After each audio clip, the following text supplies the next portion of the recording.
So we're going to talk about some things today. Got some UTSA news coming through here.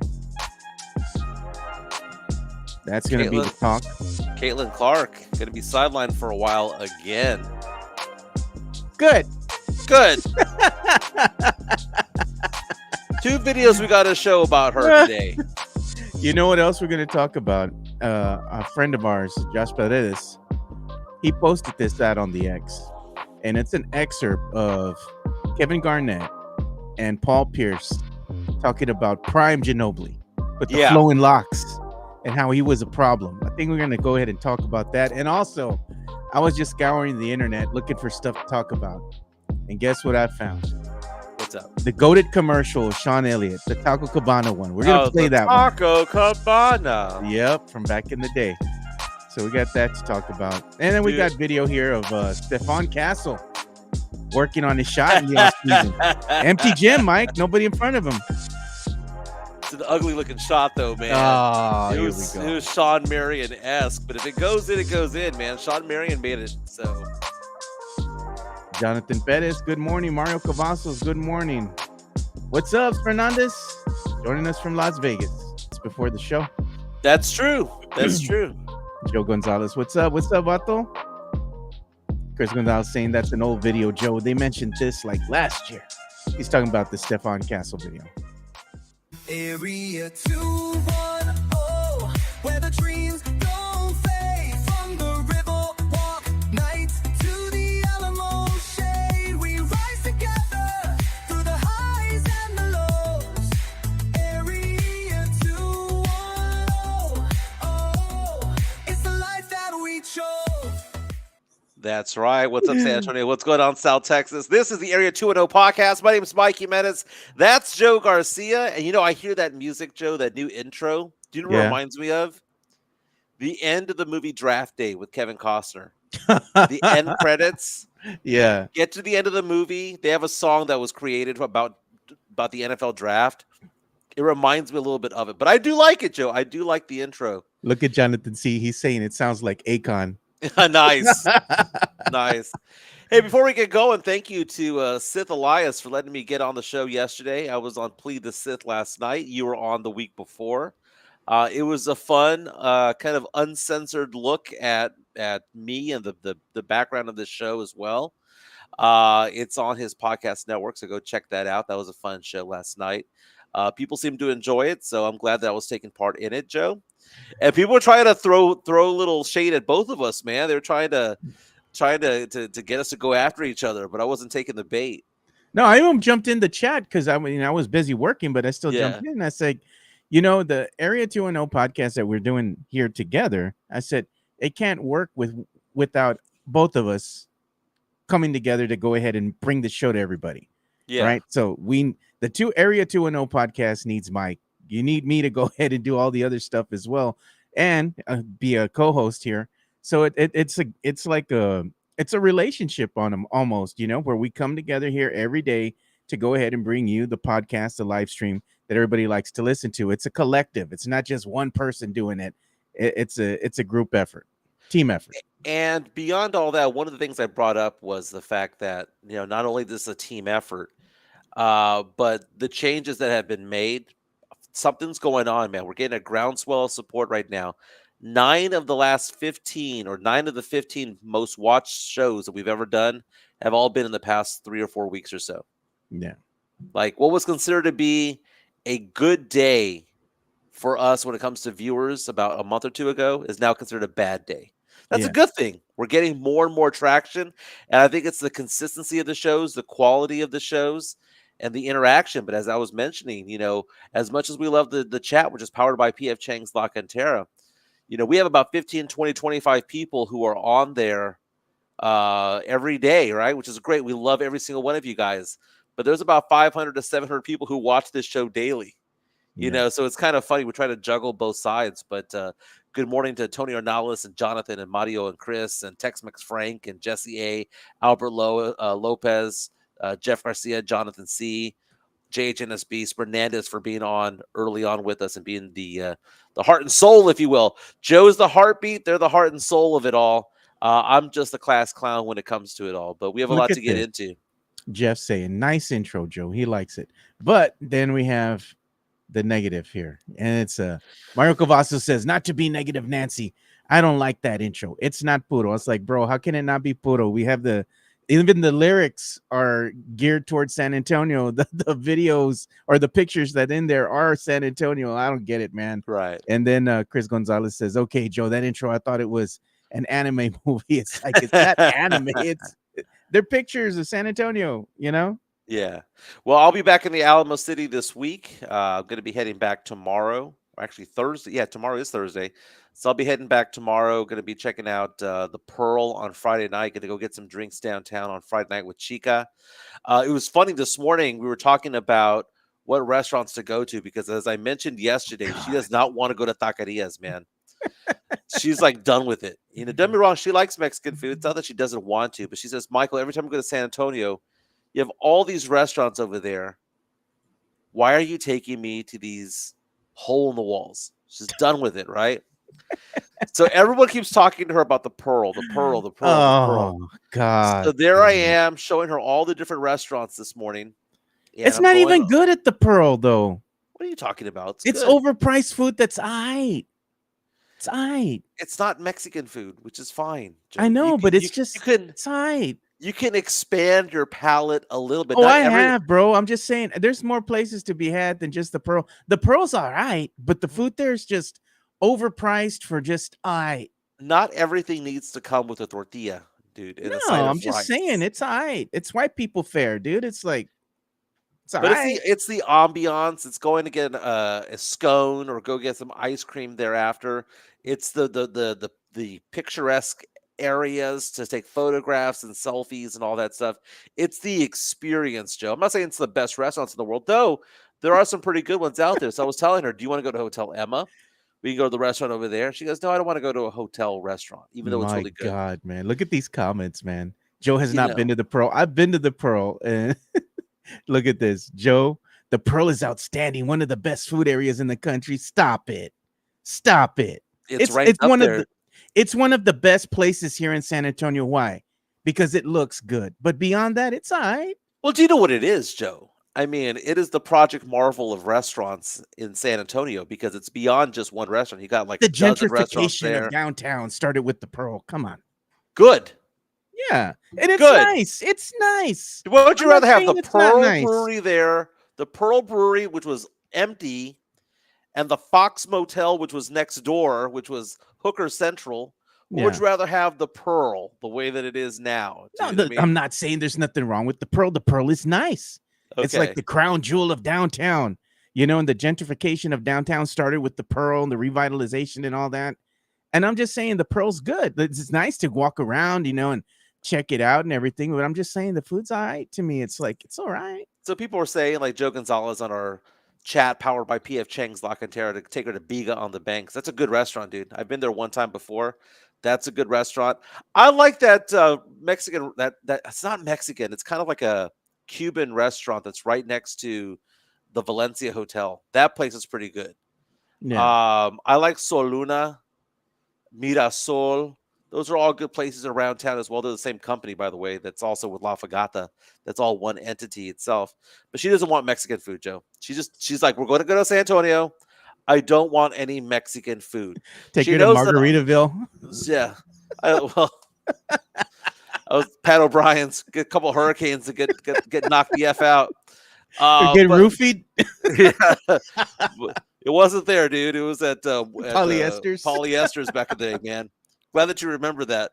No, but we're going to go to the Pearl on Friday night to get dinner. I've taken like my daughter to Down on Grayson, which I suppose is part of the Pearl landscape.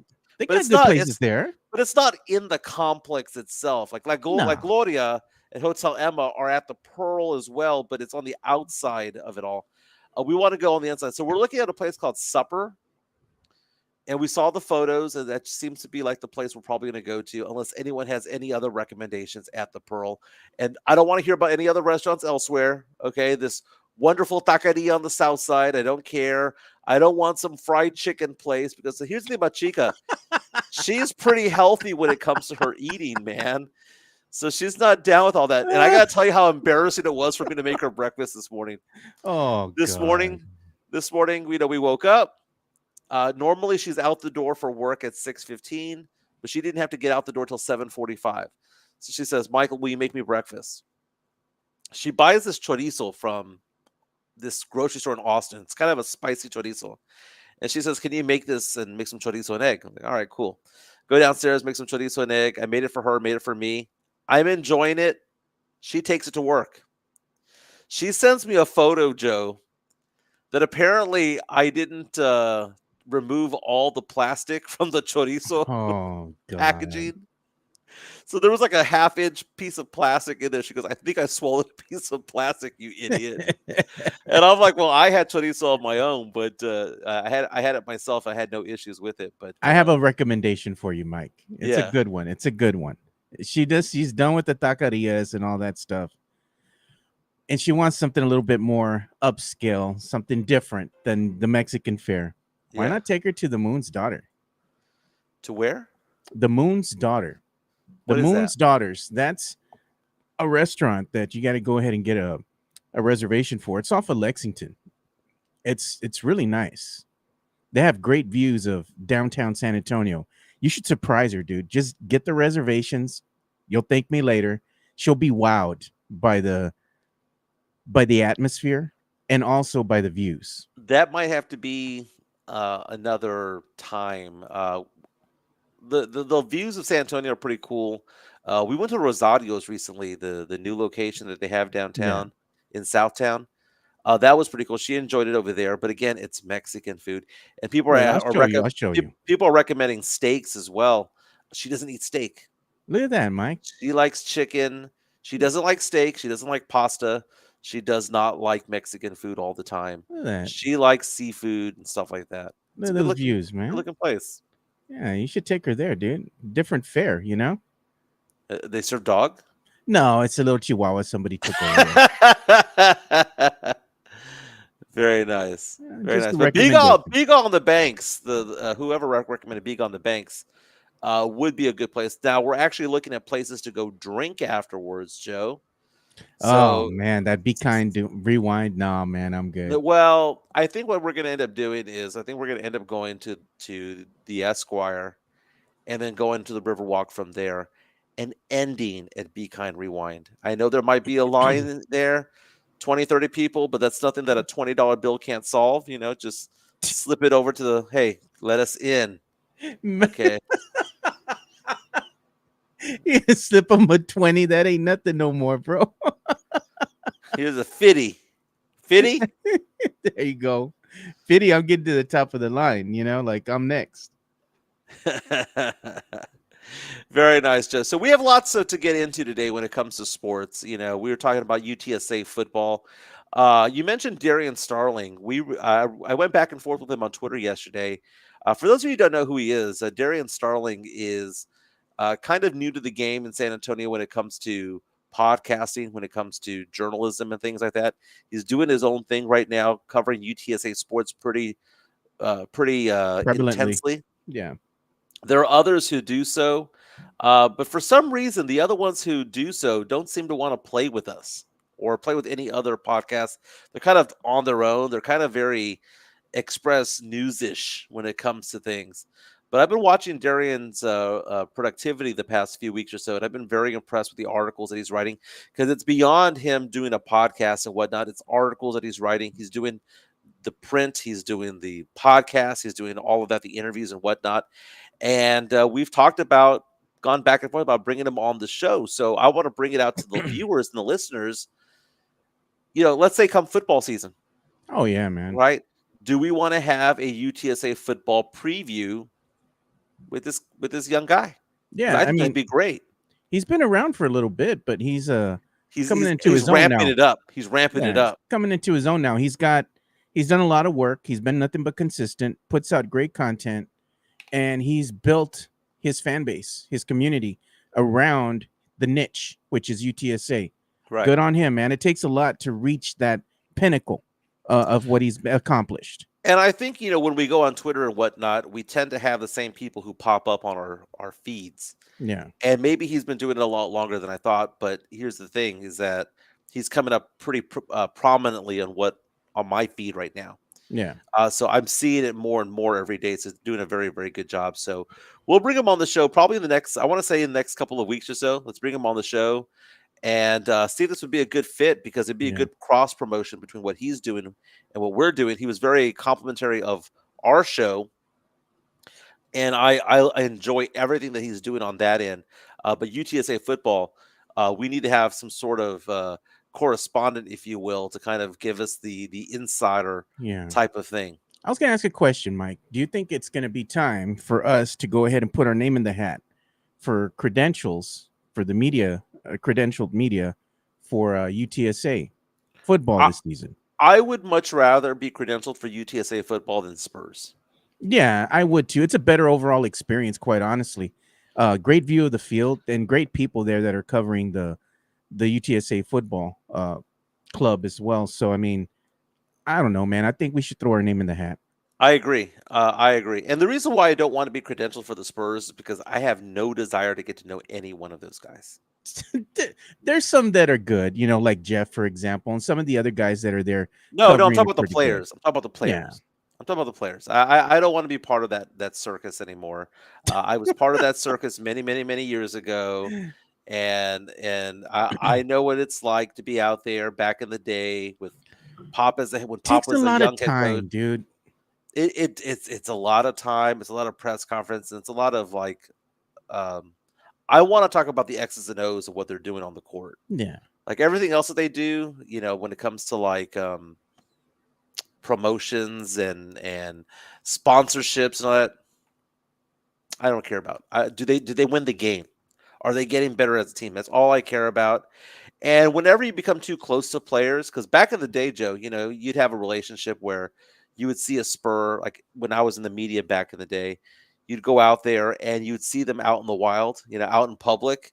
Yeah. And it'd be difficult to say anything bad about them because they recognized you while you were working and they recognized you out and about. Like I would run into Antonio Daniels or I'd run into David Robinson or whatever at the movies or at a restaurant or something like that. And it's kind of hard to be a fan and talk crap like a fan when you're in the building all the time doing post-game interviews. The Spurs listen to everything that happens. Believe it or not, they listen to a lot of the podcasts that are here local in San Antonio. A lot of the live stream, including ours, probably, because they have a media area where that's all they do. And they're just scouring, the social media and all that, seeing what people are saying about the players. And you know what? They hear what we say on this show and we keep it real. And then we ask for media credentials to cover the Spurs. What do you think's going to happen when we get up there? Somebody's going to come out and say, hey, man, we need to talk with you. You're not going to tell us what we can say or do on our own damn show if you're not paying my bills. You can get gone. I mean, we have enough viewership so that they will allow us to get credentialed. But like you're right, it is state sponsored media over there.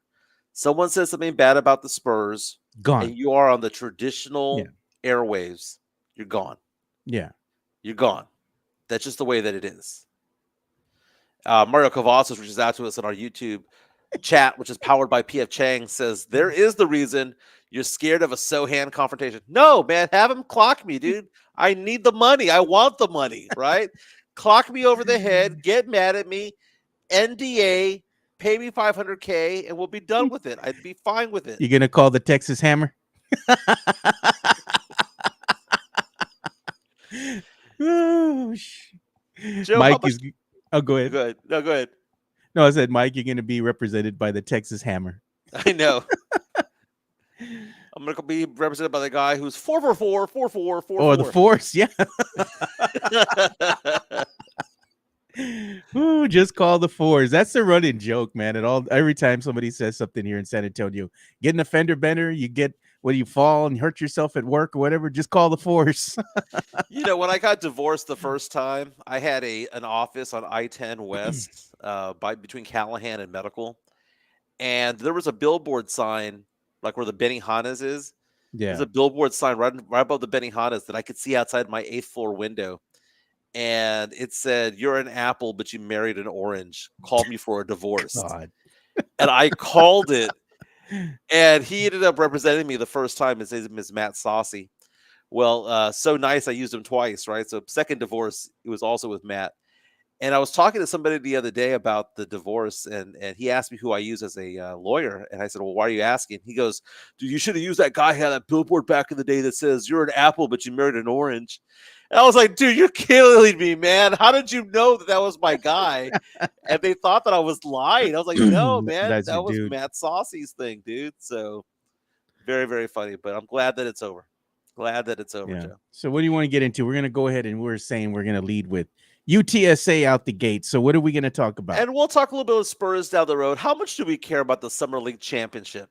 Okay. Do we care at all about that? Because if the Spurs win the next game, they pick up another Summer League game. What if the Spurs were to shut down Jones Garcia, shut down Dylan Harper, shut down Carter Bryant? Would be okay with that, or do we want these players to go out there and keep playing along? I mean, Becky Hammond led the team on a ride years ago.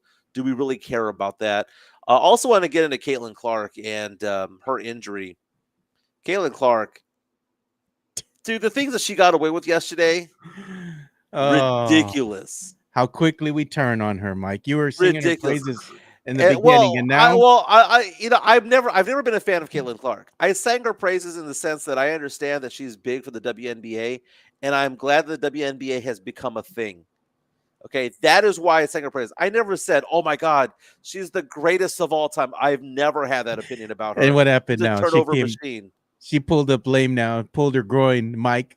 Yeah, but Good. there's a couple of videos of her yesterday that I found to be interesting because everyone is given the impression that Caitlin Clark is just this little flower who just plays basketball and chunks threes and is just this nice person out there. And she's just a victim when it comes to everything. And you see the video from yesterday and you think to yourself, what are you talking about? This is insane. I'm trying to find that last video, but we'll get into that later on. You know what I like doing, man? This is like totally off topic here. Yeah. Have you all ever gone to see Next Door? Like you get, feeds and stuff that come through on for Next Door, like what your neighbors are doing and Oh, yeah, complaining yeah. about. Bro, it's hilarious, man. It's gold, dude. The things that my neighbors around me complain about has me laughing most days, dude. Yeah. It's hilarious.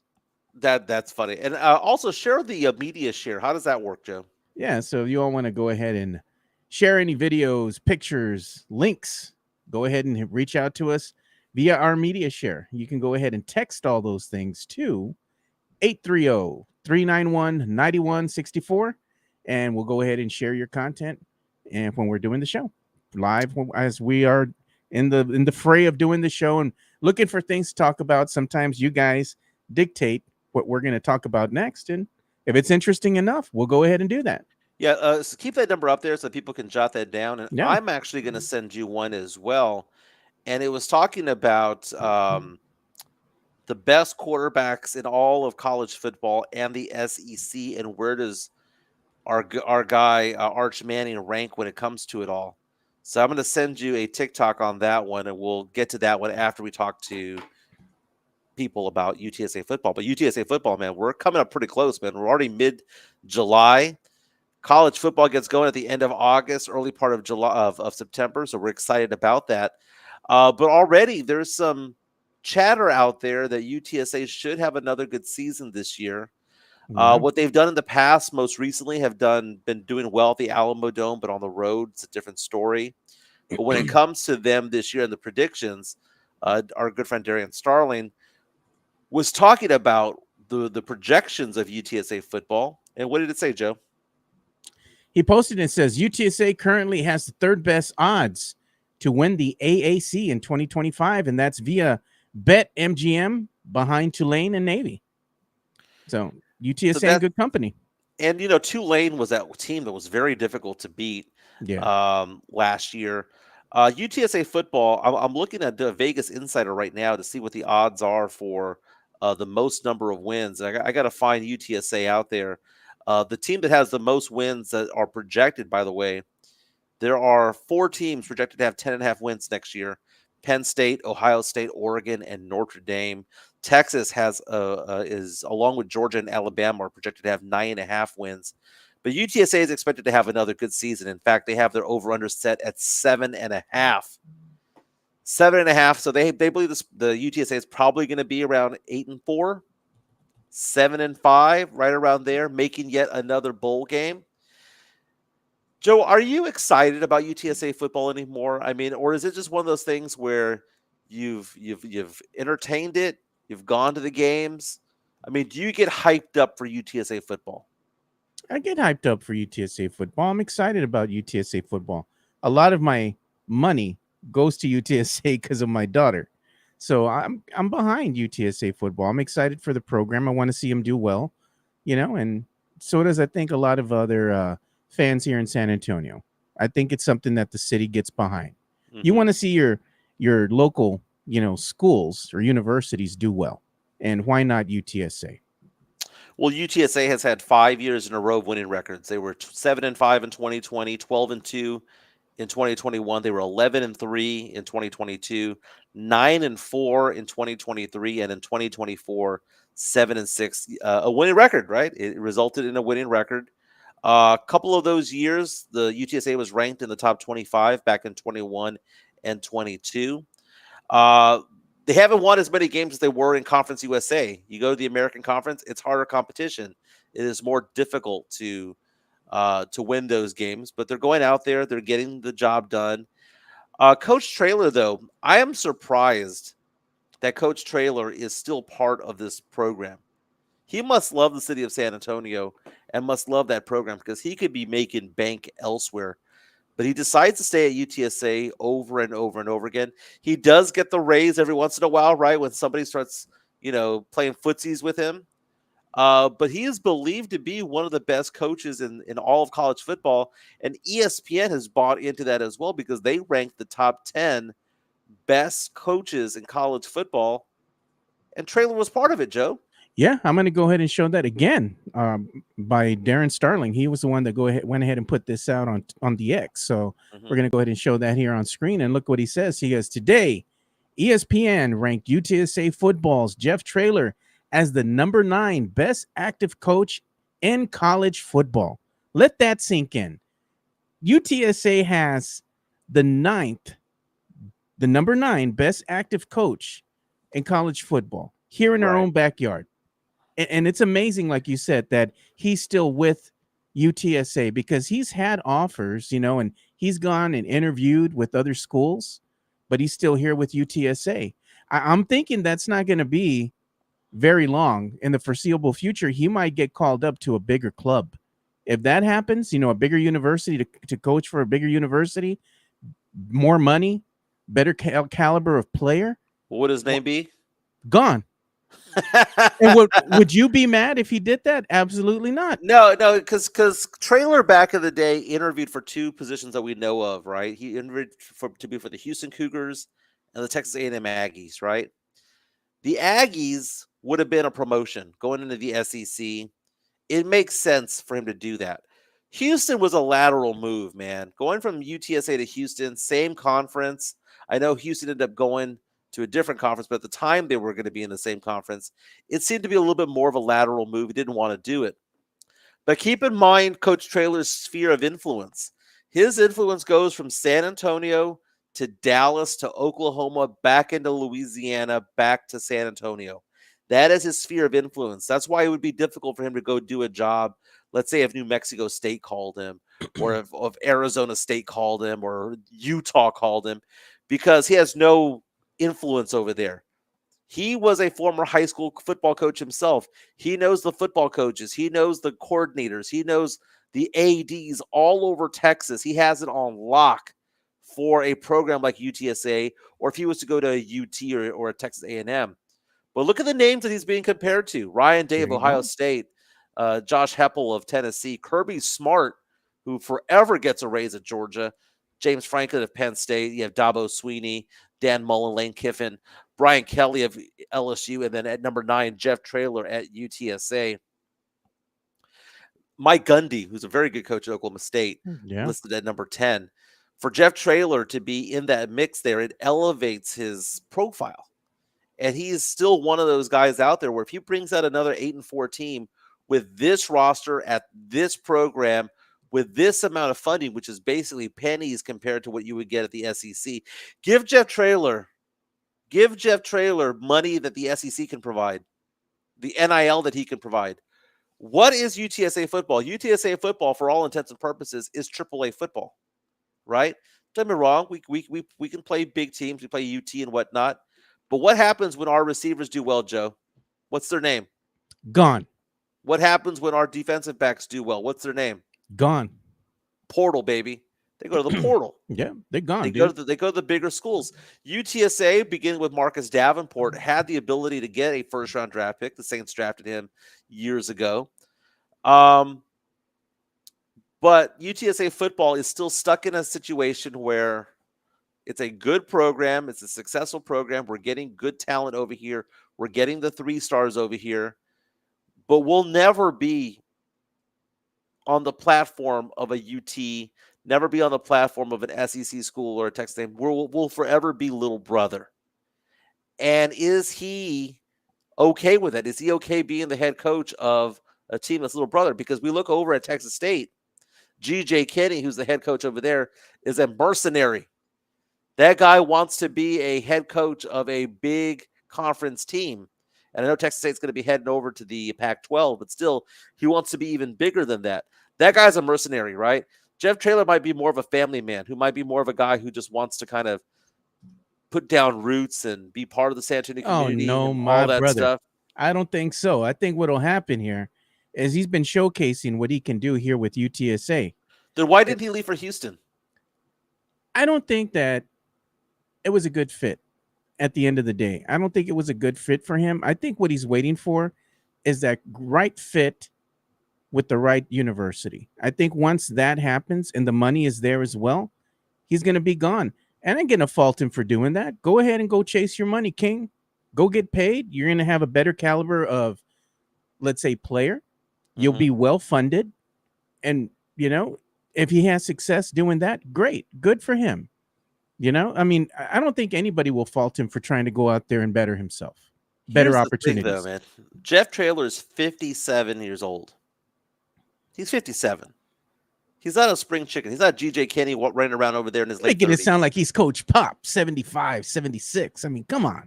Well, most coaches hang him up in the late 60s, dude. We made fun of Pete Carroll the other day. Even though he's a spry 73, we made fun of Pete Carroll. He's at the end of his career. Jeff Traylor's towards the end of his career. He's on the back 9 of his career. And I'm looking at his resume here. People don't realize that because in college, he didn't become a head coach in college until 2020 when he joined UTSA. But prior to that, he was with Arkansas and SMU and UT as a position coach, right? But he was a high school coach, Joe, from 1989 all the way to 2014. Spent 14 seasons at Gilmer High School, which is where he's from. So in one respect, he's at the tail end of his career, but in the other respect is, but he just started his college career 5 years ago. And because he has that 14-year career and that the glory that he had at Gilmer High School and Jacksonville High School rather, Big Sandy and all that, where he used to be. And I'm not saying, as Jesse Ace is referring to on our chat powered by PF Chang, that 57 is too old. I'm not saying it's too old. What I'm saying is that he needs to be making the moves now if he wants to have that long-term career. Because if he wants to be someplace for 7, 8, 9, 10 years and he waits 2 or 3 years, is he going to be coaching until he's 70? Is that program going to want him until he's 70? Is he going to be able to keep up with the recruiting in his 60s? That's what I'm saying. I'm not saying that he's too old. He's great for UTSA, and I would love for him to plant roots. But what is the big game plan for Jeff Traylor? Is it to stay in the state of Texas? Because all these schools that he's been to, from where he went to college, where he coached in high school, where he coached in aside from that 1 year that he was in Arkansas, he's been primarily a Texas guy. And I just want to know, kind of man to man, What's his game plan? Is it to take it Yeah. year by year? Because at some point, I don't want him to have the regret of I never went to a big program. I don't want him sitting down retired 10 years from now, 12 years from now going, man, I could have coached at Houston and done something in a big market. I could have coached at a A&M or whatever. I'm sure, dude, if A&M had offered him that job, he would have taken it. He was a You know what? finalist last Let's time. show this in comparison, right? UTSA doesn't have quite the Has no spending money. capital, right? No money. As some No of money. these other schools. Look at who's the college football big spenders here. And this is by On3, courtesy of them, and the survey was made by Pete Nakos. So these are your big spenders here in college football. Number one, to no one's surprise, Texas, University of Texas. Number two, Texas Tech. Number 3, you have Ohio State. Number 4, Oregon. 5, Texas A&M. And 5, tied with 5 again, you have Miami University there. 7, it says USC. Again, Michigan. You have Tennessee and Auburn. These are your schools that have the biggest pockets. And most of them are the blue blood types where you would expect them to be a good team, right? No Arkansas, though? They had the Jerry Jones money. Yeah, Jerry Jones money is into basketball for some reason. They don't like it for football. But, I mean, you're seeing a lot of Big Ten and a lot of SEC schools there. I am surprised that Texas Tech is number 2. Texas Tech has always been an exciting program to watch for college football. They have the Patrick Mahomeses of the world and a bunch of quarterbacks that have gone through the system over the years. One thing that Texas Tech has never had is a defense. And I just find it so bizarre that they've never decided, you know what, maybe we should go recruit some defenders. They never have a defense. They always play games 55-54, and it's exciting to watch. But for some reason, that money should be going to the defense side of the ball. Offense, they always have good talent when it comes to that, and good coaching when it comes to that. I sent you on the media share. Yeah, I saw that. A TikTok that came out on ESPN a couple of days ago. And I found it to be interesting because right now, if you look at the NFL mock drafts, you see a lot of them having going number 1 overall, Arch Manning out of Texas. Arch Manning is going to be the starter this year. No more Quinn Ewers, right? But what should we expect from Arch Manning? Because a lot of people believe that Texas is primed to make the playoff and make a run into the playoffs, maybe even go undefeated or be a one-loss team when it comes to it. And when it comes to ESPN, though, one of the talking heads over there was saying, hey, we got to be a little bit more actual and factual when it comes to what Arch Manning is at this point in his career. Let's go ahead and hear what they had to say. This was on ESPN's Get Up. Arch Manning is the top quarterback in the SEC. Fact or fiction? That is fiction. Y'all have been drinking Paul Feinbaum's Kool-Aid for way too long. I have him as the 5th. Let me repeat that. The 5th best quarterback in the SEC. The hype train is out of control. And what are we basing this on? We're basing this on games last year against UTSA, Louisiana Monroe, and Mississippi State, who were 93rd, 103rd, and 118th in the scoring defense in the FBS last year. Look, I love Arch. I think he has a very high floor, but I don't think he's an elite talent when it comes to his arm ability, his ability to manipulate the pocket, to make guys miss, to change his arm angle. I think he's a really good quarterback, but the hype train's out of control. As Jordan Rogers on ESPN talking about Arch Manning and the Texas Longhorns, the 5th best quarterback in the SEC. And I see nothing wrong with that. But I will push back on one aspect of it all. Arch Manning could have gone to a program and been the immediate starter. But what did he do? He graduated high school early. Why? So that he could take part in spring league leading up into his freshman season. Then he plays a backup role. And then his second season, he does what? He kind of comes in because of Quinn Ewers' injury and whatnot. So Quinn Ewers has had time to marinate. He's had a full season. He's had an additional spring camp. He now has this entire offseason. He's now prepared to be the number 1 QB1. I think he's better prepared than what he has been before. And I think so many of these people who are watching these games or doing commentating for ESPN or for FS1 or from wherever, I think, Joe, what they do is they're so enamored with his legs that they forget that he has an arm. The idea that he has no arm is ridiculous. He has a decent enough arm, but people get excited because he does have the legs, Joe. But that's what I was gonna say. But he can run, right? That's what he's out there for, man. He's not gonna sit in the pocket. He's a mobile quarterback. He's gonna use his legs to his benefit. The defense breaks down. He's scrambling for his life instead of just a dead play, minus 8 or 10 yards. Let the brother at least get to the line of scrimmage. Maybe he can get you a couple yards on the play. Great. You can keep the sticks moving forward. I think that's what Arch Manning brings to this Texas team. But I mean, he's a different type of quarterback. And we haven't really got to see what he can really do in the context of what a regular full season under his belt. So I'm excited. I want to see what the kid can do. The first game of the season for UTSA and for UT. UT has on August 30th Ohio State on the road. That's a good The idea that they're going to go off and be undefeated. They're going to go off and play Ohio State on the road. Ohio State, quarterback issues and things like that. But it's still, I mean, UT rather went into Michigan and won. Yeah. They're going to have to go into Ohio State and win over there. That's going to be interesting. Who does UTSA start off this year, Joe? I'm not sure, dude. I have to go ahead and look at the schedule. First game of the season I'm looking right now is against the Texas A&M Aggies. Kyle Field, baby. Who wants to meet me at Kyle Field? Because that's not that far from Conroe, man. About an hour and a half away from Conroe.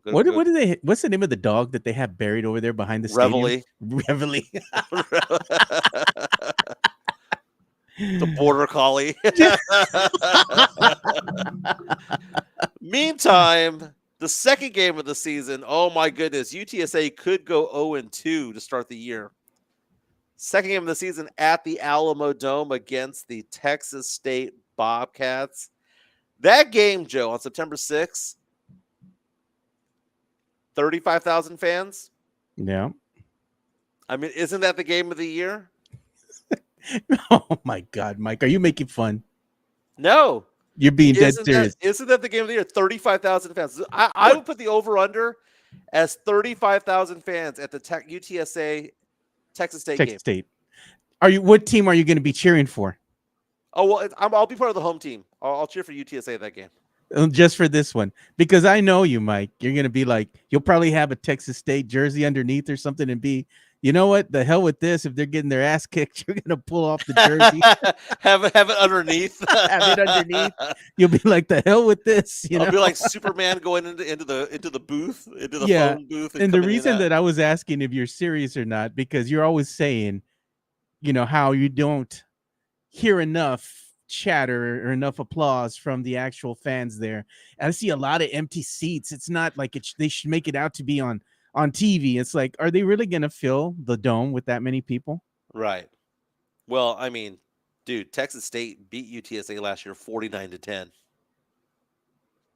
I think UTSA fans have put that back in the rearview mirror. They don't want to talk about that, but it was a blowout. I want to see how many fans went to that game. I'm looking up the box score right now. The number of fans that were there was 28,000 at Texas State for that game. Texas State was favored by 2.5 points and won by 39. Jesse A says, if the game was in San Marcos, he'd be going for the home team. Yeah, I would be. I went to both schools, man. Sophomore and junior year, I went to Texas State. Senior year, I went to UTSA. Oh, Mario Cavazos, Mike says 75% of the fans are T-shirt fans. My favorite comment that people do on social media when I bring up the fact that you go to a Texas State game and it feels like a football game because you're in an outdoor facility. 28,000. There's a big difference, Joe, between being in a building that has a capacity of 30,000 and you have 28,000 fans in there, than to have 28,000 fans in a building that has a capacity of 65,000. What's it going to take for us to have you paint yourself like that for a tailgate? Got to lose about 20 pounds, Joe.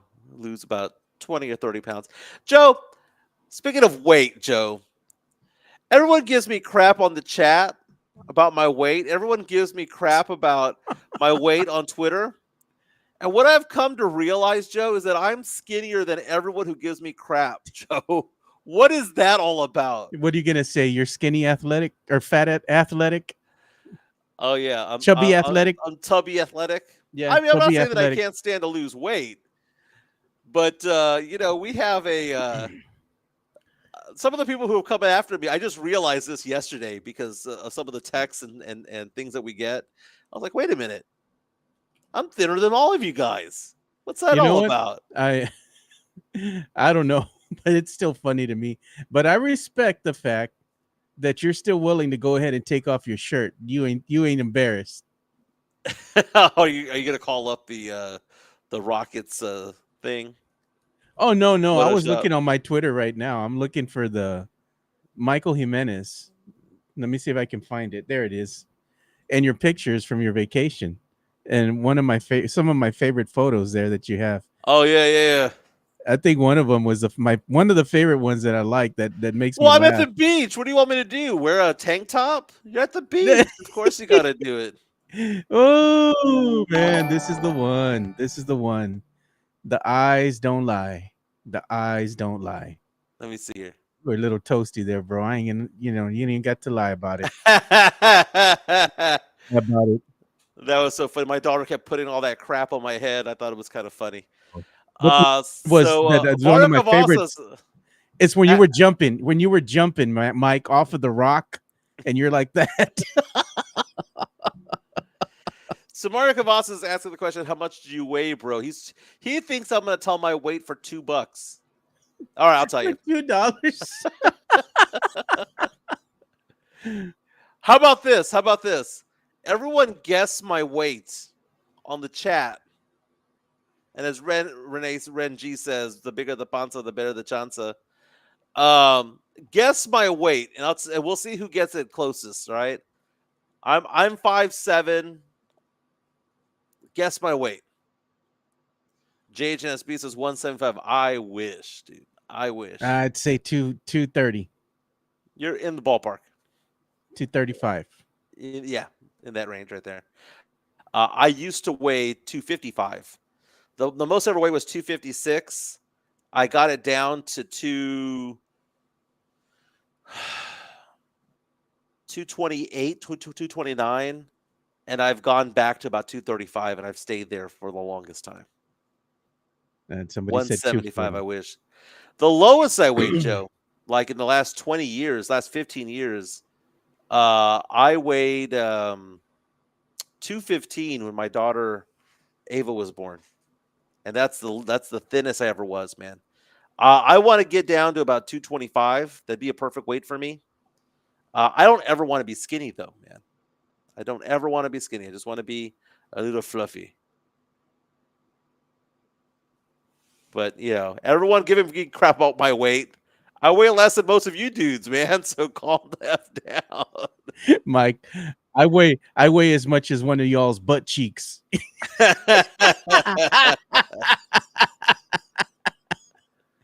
Ooh, I'm looking for that picture though. That picture is so funny, dude. I need to find it under your little montage of photos that you have. You're looking at me. I'll find it for you. You talk about me jumping off of the damn rock. that one's great, dude. And then the other photo that you had sent us to in our private chat. Well, do you have access to Facebook? Yeah, I'm looking at it right now.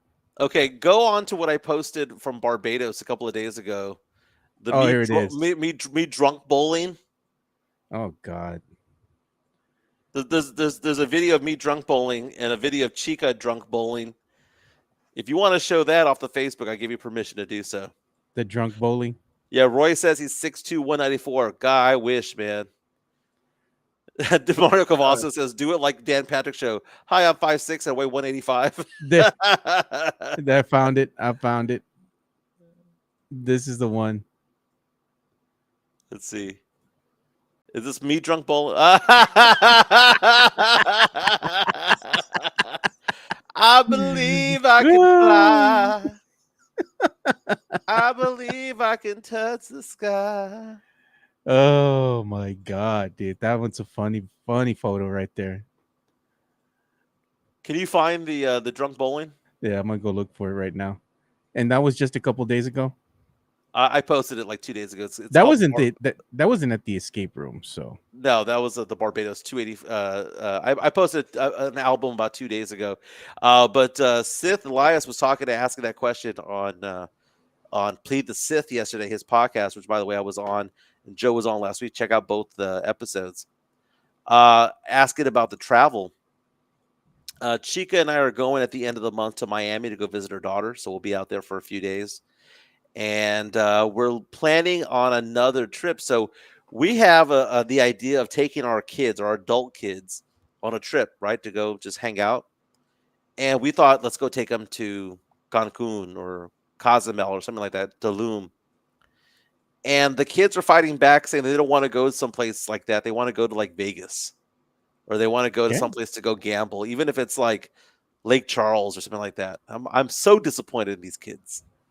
So disappointed. You could go to be in paradise for a few days, but they'd rather be at some nightclub in Vegas. That sucks. that's what they like nowadays, man. I'm still looking for that video. Oh my god, that volume is loud as hell. Oh, which one? I'm looking for it for the video that you had posted of you drunk bowling. Oh, here it is. I found it finally. Had to go through the whole thing. God. Here we go. This is you drunk bowling. Oh, okay. So by the way, yeah, you can play the audio if you want. I was drunk off my ass in Barbados bowling. Oh, so close. The yet eyes so don't far lie. away. What? Just like you on Facebook dating, I'm gonna pick that up.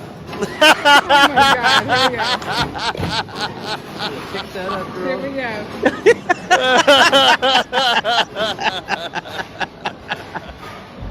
And there you go. Here we go. Okay, go to the next video. Click on the next video. Ooh, that's Chica. Chica. This was rolling that hard.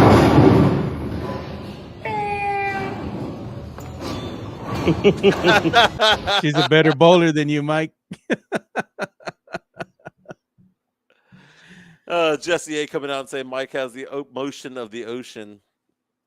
And that's only on cruise. Ren say I'm doing the Trump dance. That's sad. Jesus.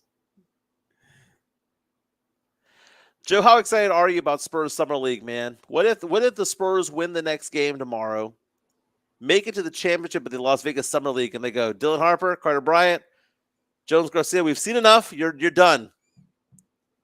Or do you want them to play for the chip? Nah, man, I wouldn't be mad about it. I mean, if you're gonna go ahead and sit Carter Bryant, Dylan Harper, I mean, David Jones Garcia, they're probably gonna have him continue to play. Riley Mannix is gonna continue to play. But I wouldn't be mad at it. I mean, you've already seen enough of Dylan Harper, enough of Carter Bryant. Time to pull the plug, man. Do you want to get them injured before they even have their first NBA game? Probably not. You know, that's a smart thing to do because you never know what can happen over here at Summer League. I mean, they're playing a basketball game. Anything can happen. You don't want them to pull up lame and hurt an ankle or something. I mean, just pull them, dude. You've already seen enough out of them. Let's see what you have as far as the rest of the team is concerned. You know, you need to go ahead and fill some roster spots. Let's see what these guys can do. Do you think the Spurs are going to use the final roster spots on who they have in the Summer League, Joe? Because Jones Garcia, we talked about this yesterday, has earned the love. And it was funny because you and I jumped on the Jones Garcia train faster than most people because we saw the first couple of Summer League games. He struggled the first game in California. He balled out the second game in California. Then he balled out the first game in Las Vegas. And we're like, okay, this is the guy we need to keep an eye on. And everyone kept saying, it's just Summer League, Joe. It's just Summer League, Michael. Why are we getting excited? And now because he's put together 5 games of like this where he's averaging more than 23 points per game, where he's knocking down three-pointers at a 62% clip, because he's 6'6" and can play multiple positions, because he can handle the rock, he can create his own shot, and he has swagger. Spurs fans are now coming out of the woodwork, even those who are skeptics like Don Harris of News 4 San Antonio, coming out and saying, dude, what are we waiting for? Give this guy a contract. What they say, that boy good. You know, we've been telling you all this. That boy, good. They need to go ahead and give him this contract. If you don't go ahead and give him the contract, and you don't sign the kid now, he's going to go somewhere else, possibly with a rival here in your own conference. Do you really want that at the end of the day? David Jones Garcia is going to be a player that's going to be used as an insurance policy. He's probably not going to see a lot of minutes, but that's okay. Injuries happen in the context of a regular season game, right? If case one of your players goes down, boom, you got somebody off the bench that can give you quality minutes. All you can ask for.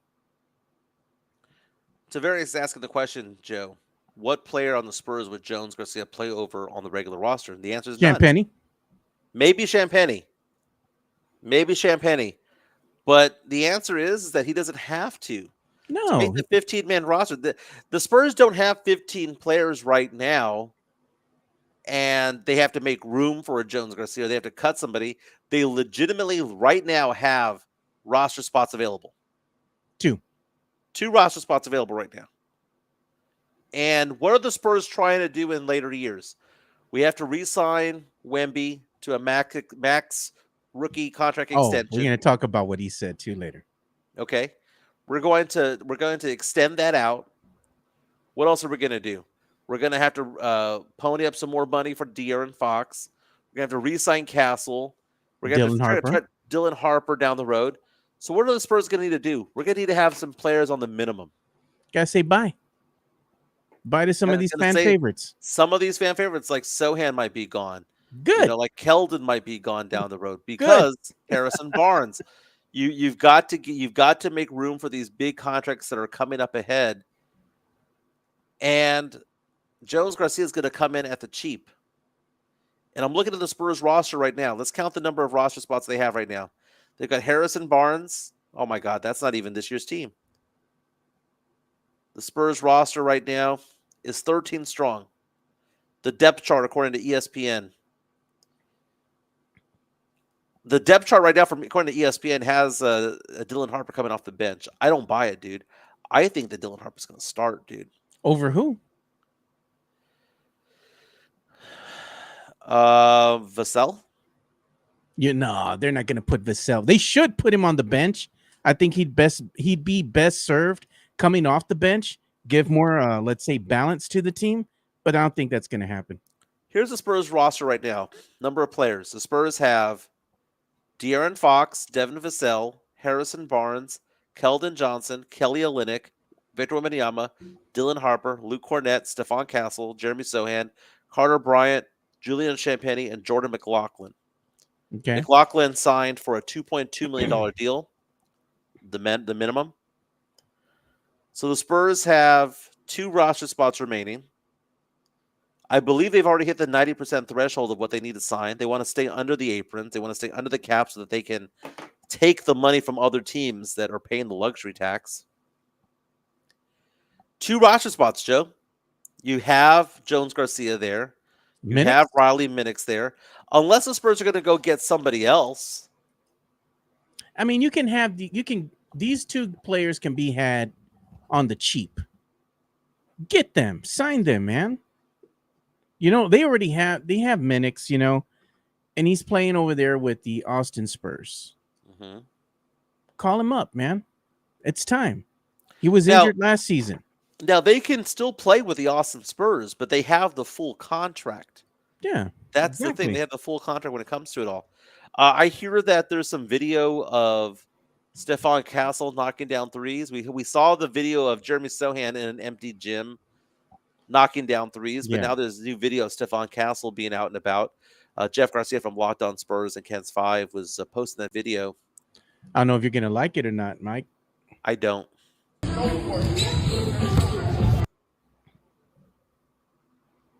So he's shooting threes, and the start point of those. First of all, they went in. So like Sohan's shot, they went in. What about the form, though?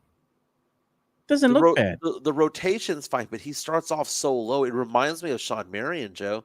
He's not shooting it from... It's not a laser, dude. Sean Marion had no rotation on those damn ball. It was just a straight laser shot. Sean Marion started from his gut and then shot putted it out there. It still went in. It's not that, but it's kind of similar. It's not. It starts so low. You can swat that down, Joe. That's going to be stolen from time to time if he continues to do that. Now, if he's going to do that coming around a screen and there's nobody in front of him, fine. But that shot right there is not going to get over anybody. Yeah. It's It not good. It doesn't look bad to me. It's not a. But I appreciate him having the effort and going out there. It's not a broken shot.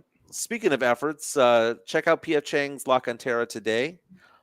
All the PF Changs in San Antonio, all the PF Changs in Austin and Waco are participating in a charity drive today. We're going to have one in the next couple of weeks as well for them as well. But as our good friend Sean Quintero reminds us, It's Wines Day. It's Wines Day. Tell us about Wines Day, Joe. Yeah, so Wines Day is today at La Cantera, the PF Chang's at La Cantera.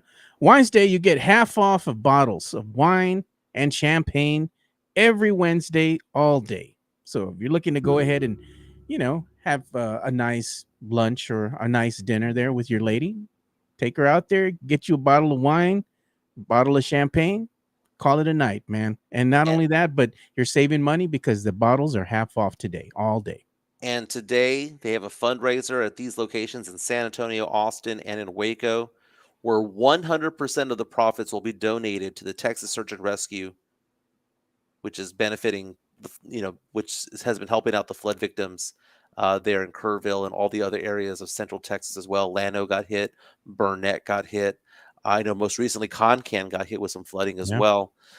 So again, 100% of the profits will be donated to the Texas Search and Rescue for today at all PF Chang central locations: San Antonio, New Braunfels, Austin downtown, Austin North, and Waco.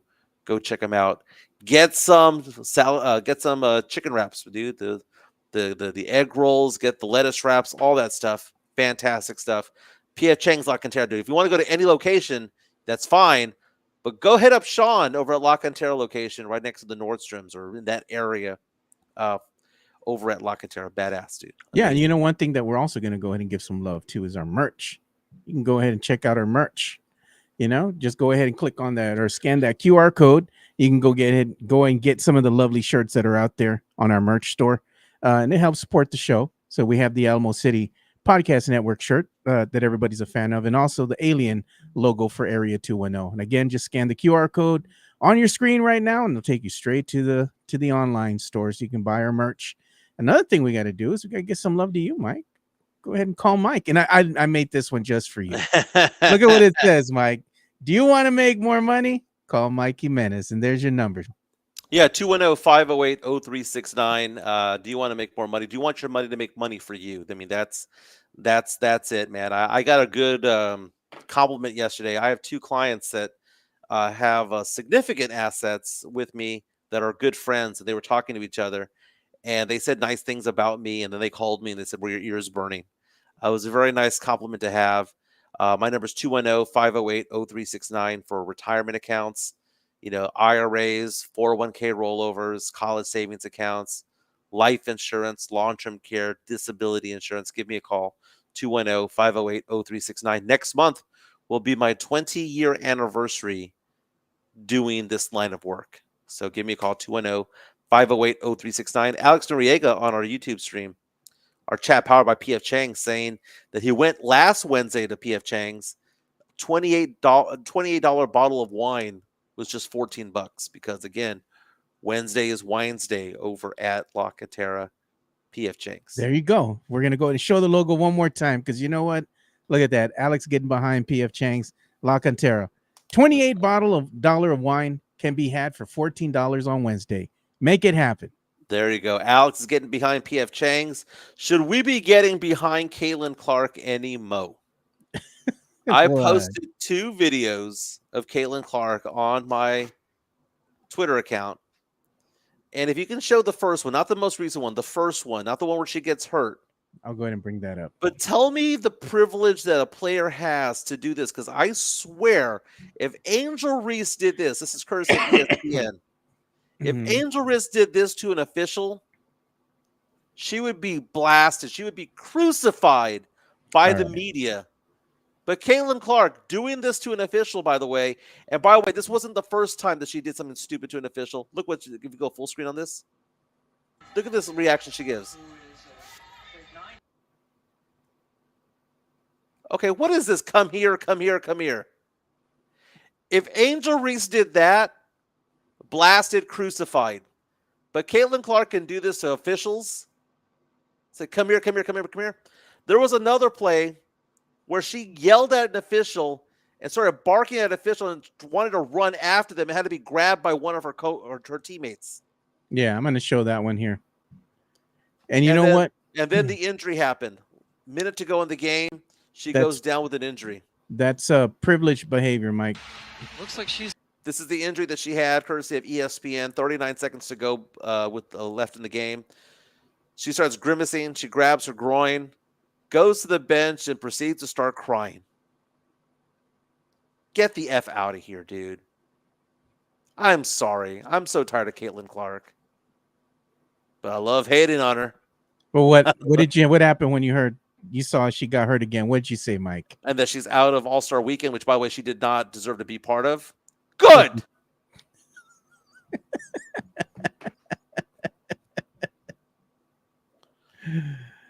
Ooh, good. Oh God. You used to love Caitlin Clark. I never loved Caitlin Clark. No, I'm Oh, Team Angel come Reese from the on. get-go, dude. I have loved what Caitlin Clark has done for the WNBA as far as bringing eyes to it, but I've said from the beginning, a lot of it's because she's white, is what it is. A lot of it is because, and she's playing for the right city. They're in Indianapolis as well. But I asked the question, what has she won? Did she ever win a chip in high school? No. Did she ever win a chip in college? No. Has she won anything in the WNBA? No. The one who has, though, is Angel Reese. And fans hate that. Now, Angel Reese is not the best player in the WNBA. She's one of the best power forwards in the league. She is a legit all-star. Last month or so has done very, very, very well. She had a stupid turnover the other day. But Caitlin Clark, everyone thinks that she's just this little flower who's getting harassed and abused by the competitors out there. Dude, she dishes it out just as much as she receives it, dude.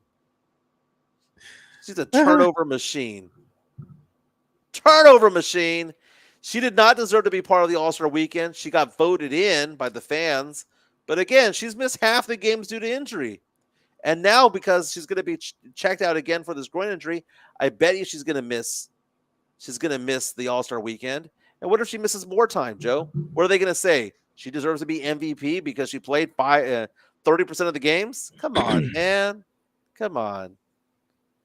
You know, one thing that we have to look at here, I mean, isn't Caitlin Clark and Angel Reese, they good for ratings?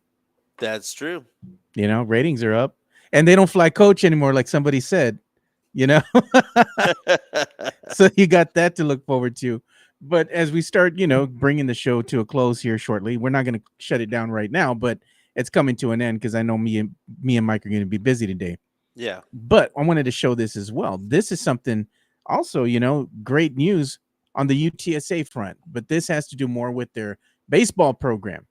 And this is by Greg Luca again. 2 UTSA players, Mike, selected in the top 10 rounds of the same MLB draft for the first time in program history, which was Zach Rose going to the Atlanta Braves in the 7th round and Braylon Owens landing with the Milwaukee Brewers in the 10th round.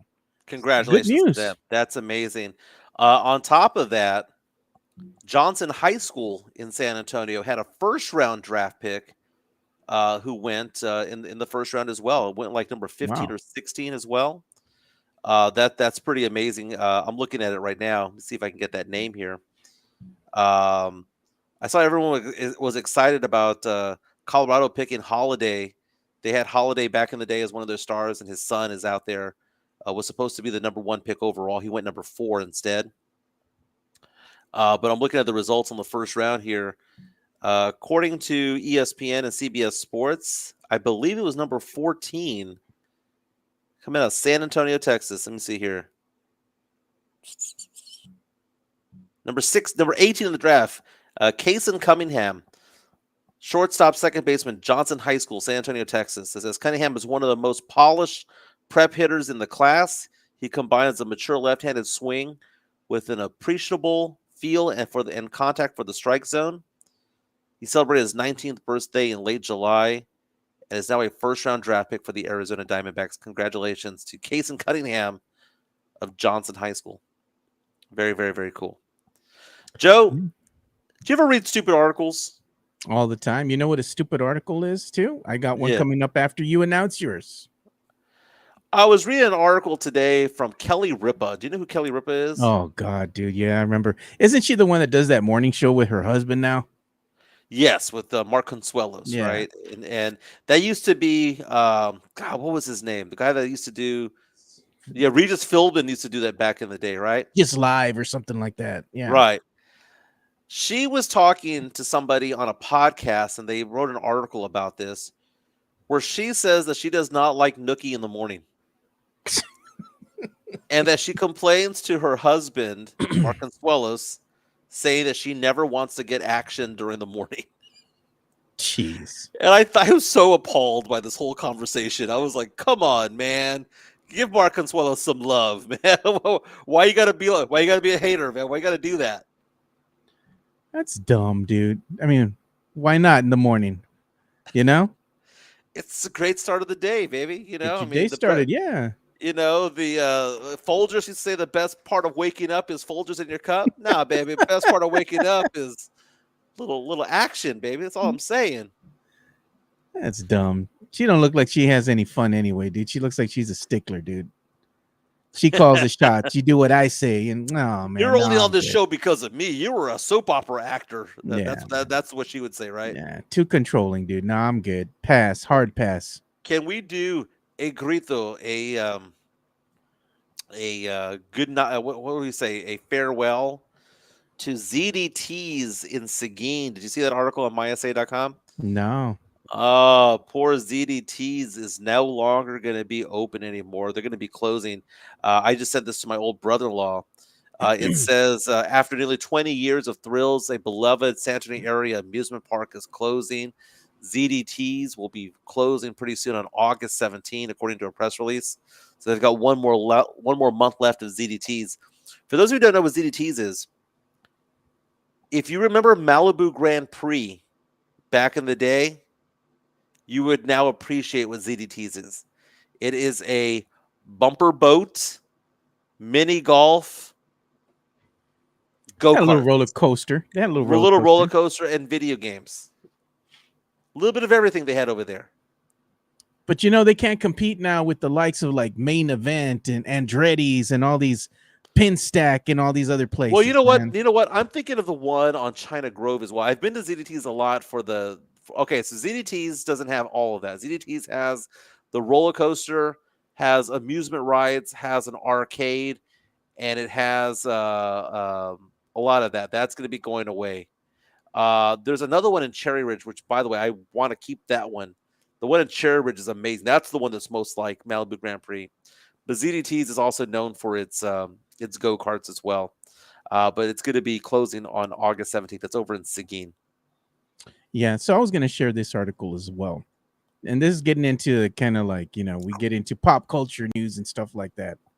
Look at this. I know Seth or Elias had shared this with us yesterday. We didn't get to it. But the Annabelle Haunted Doll Tour will continue following the sudden death of Dan Rivera. And this is the gentleman that was putting it all together. All of a sudden, he died on Sunday, man. He just dropped dead on this tour with the doll. That's bad. That's a bad omen, dude. Get rid of that damn thing. You know? I mean, is it an omen or is it true? Do you believe in haunted stuff, Joe? Oh, yeah, bro. I ain't going nowhere near that damn doll. I don't even want to look at it right now. I'm going to take it off screen. Like, okay. Damn thing like Joe, have you ever been on a haunted tour? Yeah, I've been on a haunted tour before. Like I've been to two. I've been to one in New Orleans and one in downtown San Antonio. The one that starts at the right on the side of the Alamo, whatever hotel that is it I forgot what hotel it is. They have the Manger and all the Manger. Yeah. So at the Manger, you go on a walking tour of San Antonio, and they go, well, back at where this hotel is, this courtyard, they used to execute people at the jail, the courthouse there, and all this stuff. Or they show you the hanging tree in front of the governor's mansion. Yeah, all I'm that like, what stuff. the heck, dude? I'm like, why do we chop that crap down? For real. Then I've done that in New Orleans, where you go on the nighttime cemetery tours, and they talk to you about voodoo and all that stuff. Yeah. I mean, I don't know if I buy into all of that, like ghosts and stuff like that. Like if I was asking, say, Joe, one of the two is more likely than the other, ghosts or aliens, what would you say? Ghost, probably. Really? Yeah. I would have gone the other way. I would think aliens are more likely. Really? Like just intelligent life elsewhere. You know what? That's the funny thing. We had a discussion one time. My little niece asked me a lot of questions, right? Because she's all into a lot of the technology, science, engineering stuff that I'm interested in. That's why we're so close, right? We have a lot of similar interests. And she was telling me one time, she's like, Uncle, she's like, if we were to make first contact with an alien race, she's like, what do you think it would be? She goes, do you think it would be something living? I'm like, no. The thing is, I tell her this. You know how human beings, right? They can only spend a certain amount of time in outer space, right? Then they come back. If they stayed out there for a year or whatever in the space station, they got to learn to walk again and all that because of gravity, right? So your body's susceptible to space travel. Right. The only thing that's not susceptible to that would be what? Something that is a robot, or with the first contact be AI. I think it would have to be something that's going to be mechanical in nature. Maybe AI, maybe some type of AI entity or some type of robot or something. That's what I think. That was just our discussion. Little things like that I have with my little niece. I find that to be interesting because why would we think that we're the intelligent ones? Yeah, I guess so. I mean, what? Maybe we're the unevolved ones in the whole society. Maybe we're the Marbach Road. Marbach Cut. We're the exit Watches. 7. We're the exit 7 of the universe. Why are we the smart ones? They look at us and they'd be like, "Hey, stay away from the tecuaches. Don't go that way." So Mario Cavazos wants us to bring up the point that Joy Taylor, who's now out at FS1, she got fired. Apparently, she did an interview recently where she said that prostitution should be legal due to all the loser men not getting quote unquote pussy in the United States. You know what? I'm not saying that prostitution should be legal because a lot of that is trafficking and all of that stuff. So no, I'm not going to say that I want or believe that prostitution should be legal, right? But the idea that a lot of the problems of the world is based on guys who don't have women is facts. But you know what? Maybe guys don't want a relationship like that because of all the other nonsense that comes along with it. And the way that women treat men nowadays too. It goes both ways, But a lot of times now, women can be vindictive. Oh no, most definitely. But going back to her point though, there's a comedian that I saw back in the day. It's a TikTok or an old school comedian. I forgot which one it was. But he was talking about if you were to take over like Iran, what you got to do is you got to provide them with a lot of water parks. And he goes, why? He goes, no one's ever been angry on a jet ski. Everyone always laughs and smiles on a jet ski, right? If you are having consistent sex, you're more than likely you're not going to be a dick. But the problem is, Joe, and I think she's onto something here, not about the prostitution side of all that stuff, but about how guys who are not getting any are getting frustrated and taking it out on other people and are angry all the time. Something to be said about that, dude. And do you know what it is, Joe? Guys don't have game anymore. You know what it is too, man?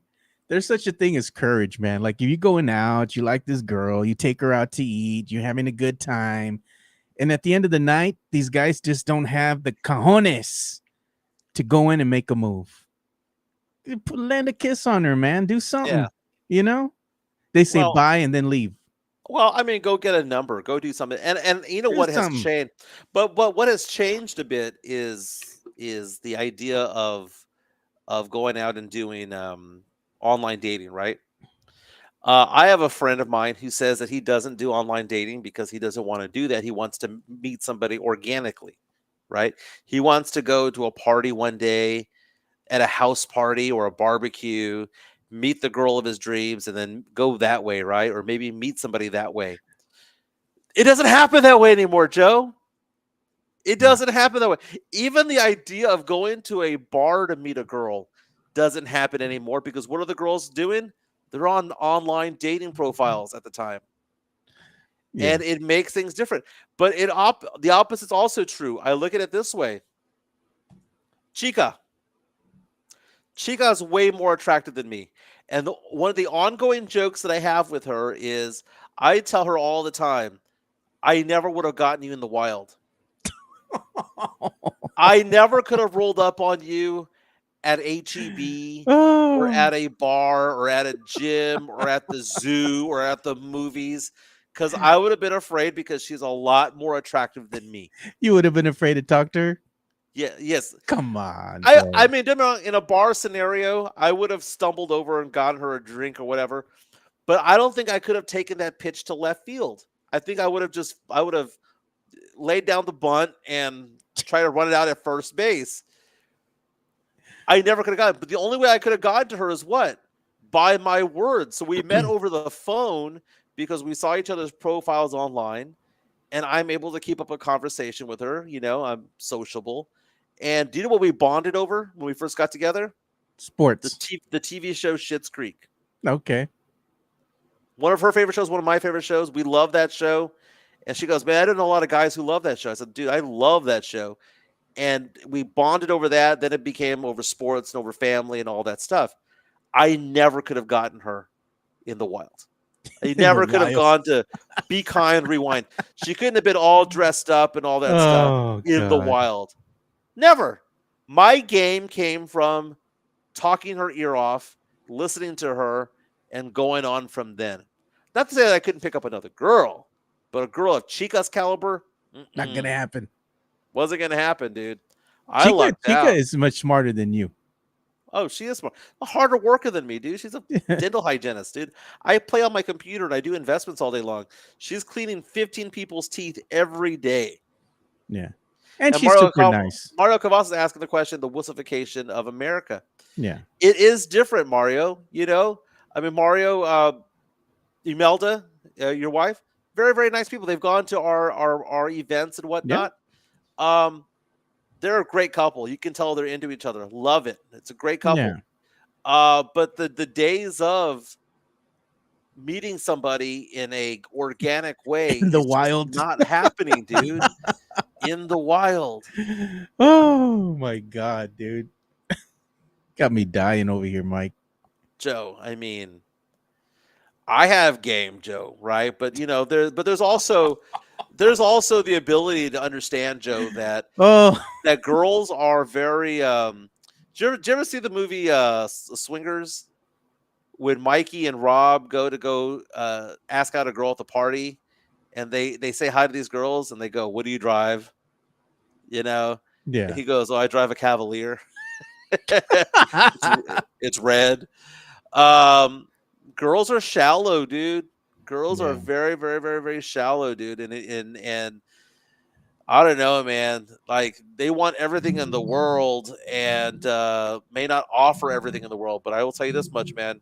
I lucked out with Chica. I lucked out big time. I know it, dude. I tell her every day. I never could have caught you in the wild. I'm not going to let you go. Oh, Mexican Junior's laughing at him and is starting his bragging montage. I have game, LOL. Is JHN's B. Mike's self-confidence is fire. Oh, my God. I have to ask that. But go back to Joy Taylor's, though. Joy Taylor saying that that guys who aren't getting any action are the reasons why bad things are happening in the world. It's facts, dude. You look at every person who's a serial killer, not named Ted Bundy. Okay, you look at everybody who's like going up and shooting up buildings and all that. None of them were getting any action. They were all lonely dudes going 2, 3, 4, 5, 6 years without sex, dude. That was what was going on. They got frustrated with the world. They got frustrated with the inability to go dating, and they shot someplace up, dude. It's and then on top of that, women are making it more difficult to go approach them because it's quote unquote creepy. Well, it's only creepy if they find you unattractive, but if they find you attractive, it's just flirting, right? So I get that it goes both ways, man. Mario says, I met my wife at Sears at Ingram Park Mall when I used to work in the watch and jewelry repair shop and gave her a free watch battery. Aye. Mario coming in clutch. Hey, shooters got to shoot, brother. Mike's game is, I used to work at a news station. I had a radio show. Oh my God. Hey man, we're gonna have to go ahead and call this one, dude, because I gotta get to work already. Yeah, Jason Garcia says Ted Bundy was slaying back in the day. Jeez. He's the only serial killer that was like, an attractive dude. All the other serial killers are like Robert, what's that, Robert Rodriguez, or what was that one guy, the railroad killer? Oh God. Look like they hadn't seen the light of day in a long time, Looking like they hadn't showered in a long time, man. God, dude. We're gonna pour one out for Joy Taylor, man. She'll be fine, dude. She's got her podcast going. She'll bounce back. I personally think that she'll be like on the Today Show, or she'll be on Good Morning America or something like that. She'll be something like that, dude. There ain't nothing wrong with her starting her own thing either, man. I think she could start her own podcast, live stream, and she'd be just fine. Oh, she has her podcast, but it's just, what is that podcast going to be about? Yeah. She could be interviewing athletes, kind of like we said, do it in the style of the Pat McAfee show. Start small, get interviews, start working your way up, and before you know it, boom, off to the races. Mexican Junior says Joy Taylor will end up on The View. Oh God, I hope not, dude. That's horrible, man. I can't stand that show for a variety of different reasons, man. I mean, I don't watch it. I think the far right is crazy, and I think the far left is stupid, man. So it's just, I avoid that like the plague, dude. I never watched that View or whatever. I'm like, nah, I'm good. The View, when it first started and had Barbara Walters, was actually pretty decent. It was very cerebral. Now it's just stupid. Yeah. Two things we didn't get to is we're gonna go and have some Throwback Thursday moments tomorrow's show. We're gonna go ahead and show maybe some of these old Spurs commercials. Go down memory lane there, because some of these commercials were funny. Yeah. Go down memory lane with some of the Spurs, and we are going to talk about the comments here too that both Kevin Garnett and Paul Pierce and what they had to say about Manu Ginobili, prime Manu Ginobili with the flowing locks, Obi-Wan Ginobili back in the day. He was an absolute menace out on the court, dude, and we need to talk about that. And again, don't forget, today is a big day over at PF Chang's. Not only is it Wines Day Wednesday, half off wine bottles, half off champagne bottles, but again, the locations in San Antonio, the locations in New Braunfels, Austin, and Waco are doing their thing today. 100% of the profits going to the search and rescue going on in the Hill Country. 100% of profits. That's amazing, dude. PF Chang is stepping up to the plate and helping out. We're going to do an event out there the next couple of weeks or so. We'll iron that out. We'll find a charity out there. I've been interviewing a couple of charities already. We'll find the appropriate one. Again, today, half off wine bottles, wine and champagne every Wednesday all day. They do have their happy hour from 3 to 6. Go say hi to Sean. The new patio area there at the La Cantera locations looks amazing. We're going to shoot a commercial out there, Joe, in the next few weeks or so. Make that happen. And thank you so much to everybody. Hey, don't forget, I was on Plead the Sith. You were on Plead the Sith. That's on the Sweep the League page on YouTube. And don't forget, Jeff Garcia, Locked on Spurs today. I am today's guest. I believe it's today's show. We taped it last night. We'll do that. And check out Jeff Garcia from Locked on Spurs and Kens 5. And congratulations. He now has 8,000, Joe, subscribers. Very, Quite very a bit. cool. Big accomplishment for Jeff. Congratulations, man. All right. We'll be back tomorrow. We'll see you boys tomorrow. We're out. Peace. Have a good See ya. one.